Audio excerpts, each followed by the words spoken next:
আমাদের আগের ভিডিওতে আপনারা জেনেছেন কেন ট্যাক্স রিটার্ন দাখিল করা উচিত। আজকে আমরা দেখাবো কিভাবে আপনার ট্যাক্সের পরিমাণ কমানো যায়, যেন আপনার মানি ব্যাগ আর আপনার হাসি মুখ দুটোই ভালো থাকে। হ্যাঁ, ট্যাক্স প্রদান করা প্রত্যেকেরই রাষ্ট্রীয় দায়িত্ব। চলুন জেনে নেই স্মার্ট ও লিগ্যাল কিছু কৌশল, যা আপনার ট্যাক্সের পরিমাণ কিছুটা কমিয়ে দিতে পারে। আজ আমরা জানব 4টি অসাধারণ কৌশল। কৌশল 1, বিনিয়োগ করুন। আয়কর আইন অনুযায়ী অনেক বিনিয়োগের উপর কর ছাড় পাওয়া যায়।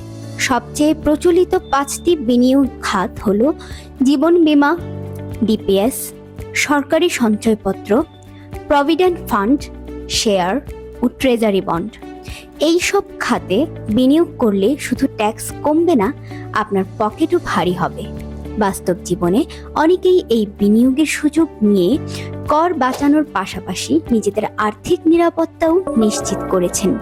তবে মনে রাখবেন, এখানে বিনিয়োগ বলতে বন্ধুদের পকেটে পয়সা ঢালা বোঝায় না। ভবিষ্যতের আর্থিক সুরক্ষার জন্য বিনিয়োগ করুন। এতে করে আপনার ট্যাক্সও বাঁচবে আর ভবিষ্যতও নিরাপদ হবে। কৌশল 2, দান করুন। দ্বিতীয় কৌশল হলো দান করা। হ্যাঁ, দান করা মানে শুধু মহানুভবতার প্রমাণ নয়, এটি ট্যাক্স কমানোরও একটি চমৎকার উপায়। লোকজন সাধারণত মন্দির মসজিদে দান করেন মনের প্রশান্তির জন্য। আরে ভাই, দান করলে শুধু আখিরাত নয়, এই দুনিয়াতেও সুবিধা পাবেন।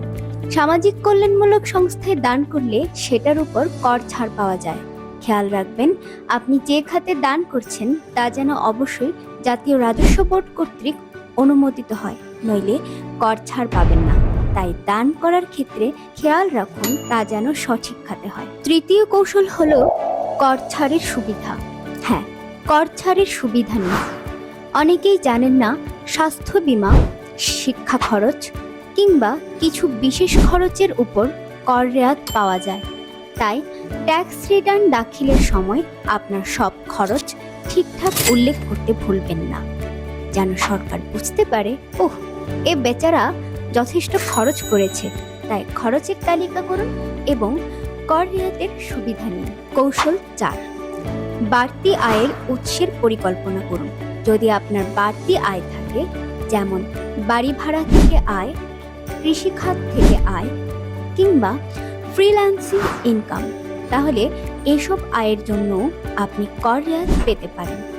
আবার কিছু আয়ের উপর বিশেষ কর ছাড়ও থাকে, তাই এগুলো ভালোভাবে যাচাই করুন।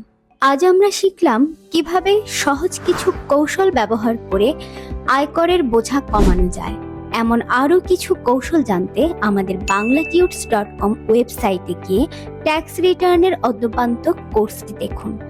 মনে রাখবেন, ট্যাক্স ফাঁকি দেওয়া ঠিক নয়, কিন্তু যেখানে আইনি ছাড়ের সুযোগ রয়েছে সেগুলো কাজে লাগানো কিন্তু আসলেই স্মার্ট কাজ। তাই প্ল্যান করুন, বিনিয়োগ করুন, দান করুন এবং মাথা ঠান্ডা রেখে আয়কর রিটার্ন দাখিল করুন। আশা করি আজকের ভিডিওটি আপনাদের ট্যাক্স বাঁচাতে কিছুটা হলেও সাহায্য করবে।